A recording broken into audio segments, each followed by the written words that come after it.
Cell Health, reboot your body. Omega 3 oil. Strong heart, sharp mind, healthier you.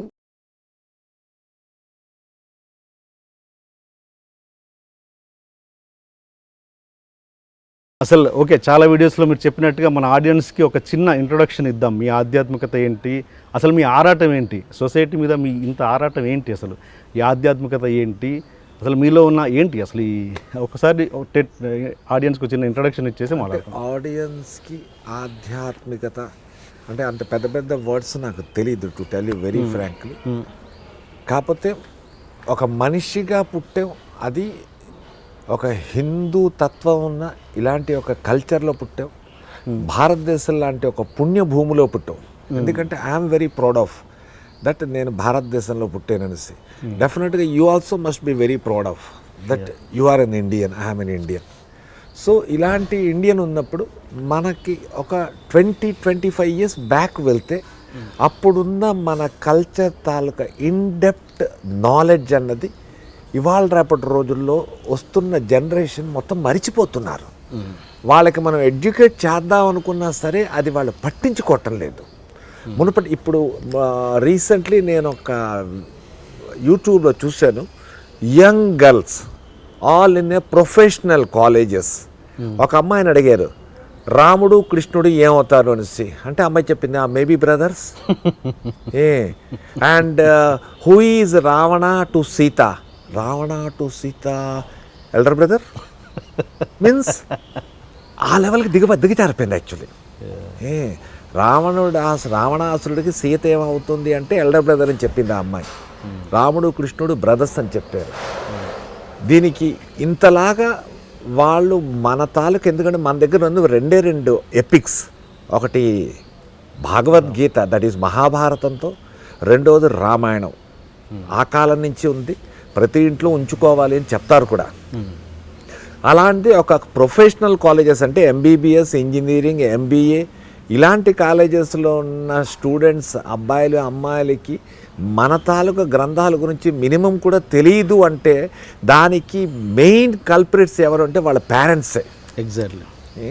వాళ్ళ parents వాళ్ళకి చెప్పటం లేదు చిన్నప్పటి నుంచి.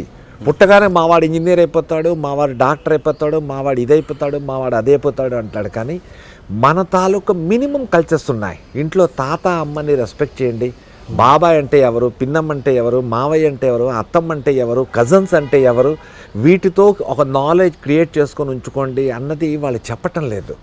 ఎక్కడైనా ఫర్ ఎగ్జాంపుల్ ఒక ఫంక్షన్ అయింది అనుకోండి, ఇప్పుడు మీ బ్రదర్ తాలూకు ఫంక్షను, అప్పుడు మీరు మీ మిస్సెస్ వెళ్ళిపోతారు, పిల్లల్ని అంటారు ఎందుకే వీళ్ళు అక్కడ బోర్ అయిపోతారు. సో ఈ పిల్లల్ని అలాంటి ఫంక్షన్స్ కానీ అలాంటి గెట్ టుగెదర్స్ కానీ తీసుకెళ్ళకపోవడం వల్ల వీళ్ళకి రిలేషన్షిప్ అంటే ఏమిటో మెల్లిగా మరిచిపోతున్నారు. బాబాయ్ అంటే మునపటి మీ బాబాయ్ అన్న మీకు ఎంతో ప్రాణం, బాబాయ్ నాకు చాలా ప్రాణం. మా తాత, మా మామ, మా అమ్మమ్మ వాళ్ళందరూ అంటే అంత రెస్పెక్ట్ ఉండేది. It was there in our culture. ఇప్పుడు లేదు చూడండి. ఎందుకంటే న్యూక్లియర్ ఫ్యామిలీస్ అయిపోతున్నారు. వాళ్ళ పిల్లల్ని తాతగారు మా అమ్మ, తాతగారు అమ్మమ్మ అంటే ఏమిటో అన్నది కూడా చెప్పటం లేదు at least. So if this continuous for some further period of 10 years, అప్పుడు మనలో ఉన్నది బాబాయా, ఓకే బాబాయ్ వస్తే నాకేంటి అంటే బాబాయ్ అన్నది ఈక్వల్ టు ఫాదర్. పిన్నమ్మ వచ్చిందా వస్తే నాకేంటి అంటే అమ్మతో ఈక్వల్ పిన్నమ్మ అంటే. ఇవి పోతుంది మన కల్చర్ నుంచి. అందుకు నేను తాపత్రయం పడుతుంటాను.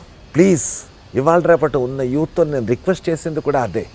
రిలేషన్షిప్ అంటే ఏంటో తెలుసుకోండి, రిలేషన్షిప్ని గౌరవించండి, రిలేషన్షిప్ని లవ్ చేయండి. That's it.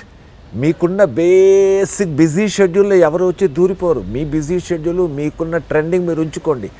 Apart from that ఒక కజన్స్, రేపటి రోజుల్లో మీరు అమెరికా వెళ్ళిపోతారు, అక్కడ తర్వాత మీ అందరం కట్ అయిపోతాం. కానీ మీ కజన్ బ్రదర్స్ ఎవరు, మీ కజన్ సిస్టర్స్ ఎవరు, వాళ్ళతో ఇంటర్లింక్ పెట్టుకొని అలా అప్పుడప్పుడు మీరు కానీ కోరిలేషన్షిప్ చేసుకుంటూ ఉంటే రేపటి రోజుల్లో మీరు ఒక్కళ్ళు అయిపోలేరు. కదా. ఎస్, ఓకే, ఎగ్జాక్ట్గా. ఒక్క ఆధ్యాత్మికత విషయం నుంచి ఒక చిన్న, మీరు బాగా మంచి నీతి కథలు చెప్తుంటారు, రకరకాల కథలు చెప్తుంటారు, చాలా నాలెడ్జ్ ఉంది ఆ విషయాలలో. ప్రేక్షకుల కోసం ఒక మంచి నీతి కథ చెప్పి మనం మన ఇంట్లోకి వెళ్ళిపోదాం.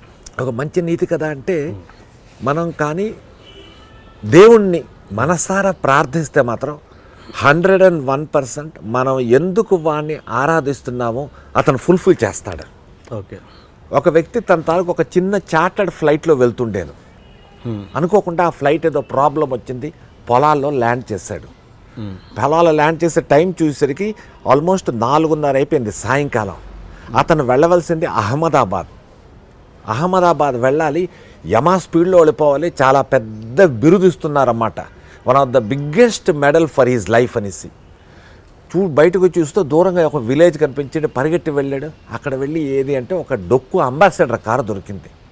రిక్వెస్ట్ చేశాడు, నన్ను అహ్మదాబాద్ దాకా దింపుతావా అనేసి. అలాగే సార్ దింపుతా అన్నాడు. ఓల్డ్ అంబాసిడర్ కార్ వాళ్ళ వెళ్తున్నప్పుడు వాళ్ళ ప్యాసేజ్ అంతా ఈ విలేజ్కి అహ్మదాబాద్కి మధ్యన ఒక చిన్న ఫారెస్ట్ స్ట్రెచ్ నుంచి వెళ్ళాలి. 5:30 కారు అయిపోయింది. అలాంటి టైంలో మొత్తం కారు మబ్బులన్నమాట, వర్షం, విపరీతమైన వర్షం ఆరంభమైపోయింది. ఆ కారు వాడు చెప్పాడు, సార్ నా కారు ఈ చీకట్లో డ్రైవ్ చేసే పొజిషన్లో లేదు సార్, ఎందుకంటే నాకు వైపర్స్ కూడా లేవు, మీరేమనుకోకపోతే నన్ను క్షమించి అని. ఇతని తాలూకు ఇరిటేషన్, ఈ వ్యక్తి తాలూకు ఇరిటేషన్ హైప్లోకి వెళ్ళిపోయిందన్నమాట. ఏం చేయాలో అర్థం కావట్లేదు, నా లైఫ్ రెస్ట్ అయిపోతుందా అనుకున్నాడు. బట్ ఏవైనా సరే నో ప్రాబ్లం, ఇక్కడే ఉండిపోవాలి అంటే ఒక చిన్న దీపం వినిపిస్తున్నది, దూరంగా కనిపిస్తున్నది. అక్కడికి వెళ్ళి డోర్ నాక్ చేశాడు. చేస్తే ఒక లేడీ డోర్ ఓపెన్ చేసింది. చేస్తే చెప్పాడు, అమ్మా నేను నా చార్టర్డ్ ఫ్లైట్లో వెళ్తుంటేను అది ఎక్కడో పొలాల్లో ల్యాండ్ అయ్యి పాడైపోయింది, అక్కడి నుంచి ఒక డొక్కు అంబాసిడర్ కారు తీసుకుని అహ్మదాబాద్ వెళ్దాం అనుకుంటే కారు మరి ముందుకు వెళ్దామని చెప్పాడు. నైట్ అయిపోయింది, మేము వెళ్ళాము, మీరేమనుకోకపోతే ఈరోజు రాత్రి మీ ఇంట్లో ఉంటాం, రేపు పొద్దున్నే వెళ్ళిపోతాం ప్లీజ్ అంటే ఓకే ఉండండి అనేసి చిన్న గది ఇచ్చింది.